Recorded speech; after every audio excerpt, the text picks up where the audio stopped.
बिस्मिल्लाहिर्रहमानिर्रहीम।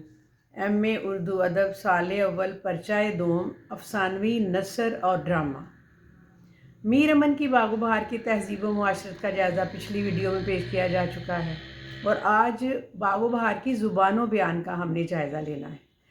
सवालात कुछ ऐसे होंगे कि तर्ज़ बयान की वो कौन सी खसूसियात हैं जिनकी बिना पर आज भी बागो बहार को वही मकबूलियत हासिल है जो 200 साल पहले थी। और एक और सवाल कि बागो बहार की ज़ुबान और बयान के एतबार से कौन सी बातें अहम हैं जो इनको सबसे बड़ा किस्सा गो बनाती। अब देखना ये है कि मीर अमन जो थे वो दिल्ली के रहने वाले थे और उनकी ज़ुबान ठेठ दिल्ली की ज़ुबान है और बागो बहार की ज़ुबान की फसाहत और खूबी में भी कलाम नहीं हो सकता।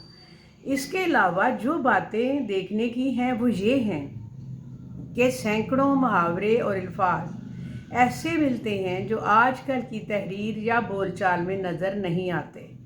हमारी ज़ुबान का दारोमदार ज़्यादातर शायरों पर रहा है और गज़ल पर भी, जिसमें ज़ुबान की खपत ज़्यादा नहीं होती।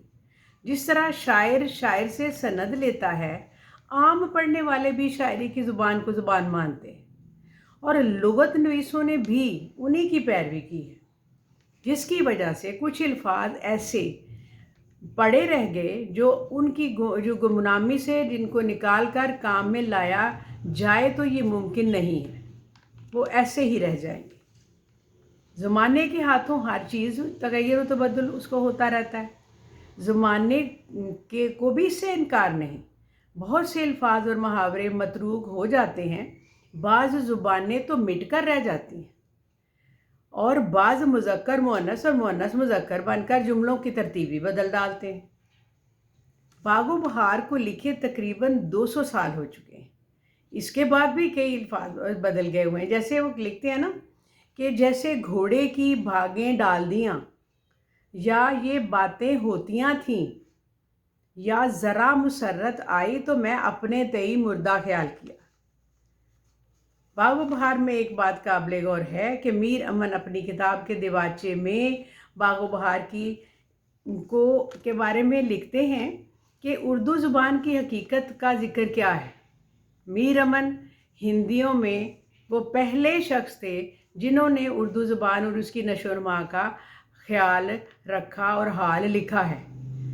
बागो बहार के दिवाचा में लिखते हैं कि हज़ारों बरस से मुसलमानों का अमल रहा है इस खिता में। सुल्तान महमूद गजनवी आया, फिर गौरी ख़ानदान आया, फिर लोधी बादशाह बना।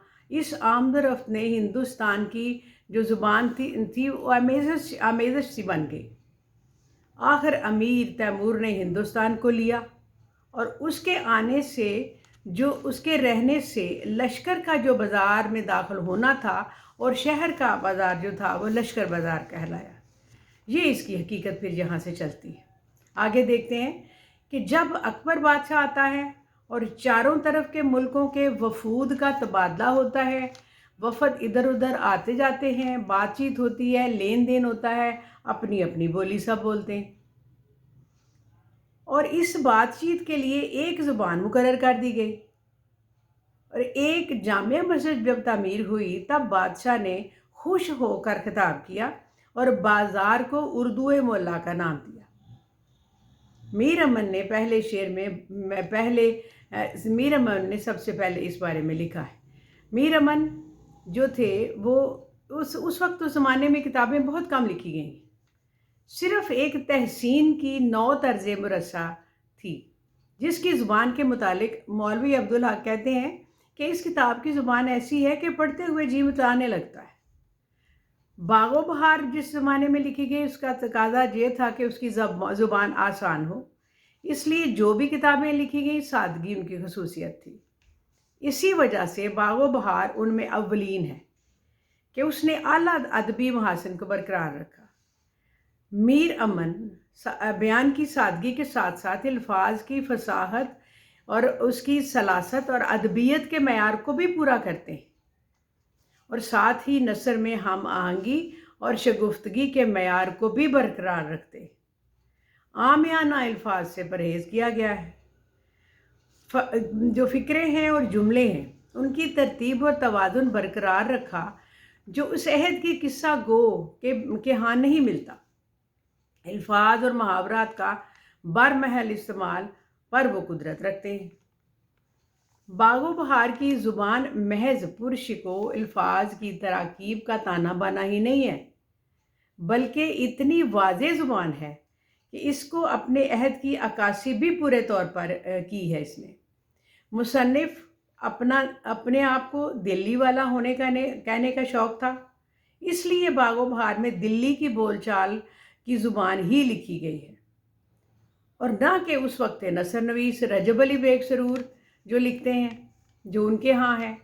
मीर अमन ने छोटे छोटे और सलीस अल्फाज में काफ़िए की पाबंदी दिखाकर एक नई मुसज्जा ज़ुबान का नमूना पेश किया है। पुरानी कुतब को सहल बनाकर लिखा है, एक ऐसी ज़ुबान की बुनियाद रखी है जिसने अदीबों को एक ज़ुबान दे दी जो हकीकी जज्बात और एहसासात का इजहार पर कादिर थी। मुसन्निफ़ को ज़ुबान पर कुदरत है, वो हर मौका पर इसकी मुनासबत से ठेठ अल्फाज इस्तेमाल करते।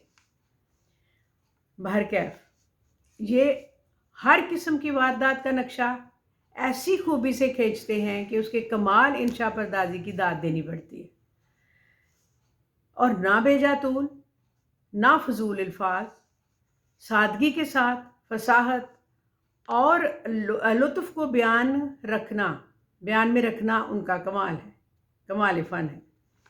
ज़ुबान साफ शुस्ता इस कदर मरूब तबा है कि 200 बरस गुजरने के बाद भी इस किस्से को पढ़ते चले जाते हैं और तबीयत उचाट नहीं होती।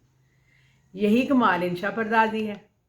डॉक्टर ज्ञानचंद बागो बहार के बारे में लिखते हैं कि असलूबे बयान के इस हवाले से उनका जो ख्याल था ना, वो कुछ ऐसे था कि बागो बहार की मकबूलियत का ख़ास सबब उसकी ज़ुबान और असलूबे बयान है, और मीर अमन का साहिब तर्स होना हर जगह नुमायाँ है।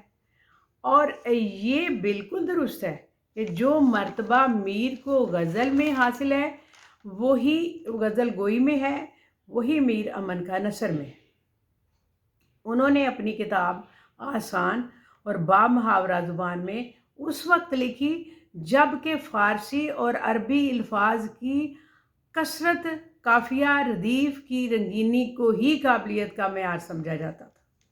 ये डॉक्टर ज्ञानचंद का इसके बारे में ख्याल है। ज़ुबान व बयान की जो फसाहत है वो इसमें है। बहुत से जो किरदार हैं उनमें जो ज़ुबान इस्तेमाल की गई है वो उसके माहौल के मुताबिक है।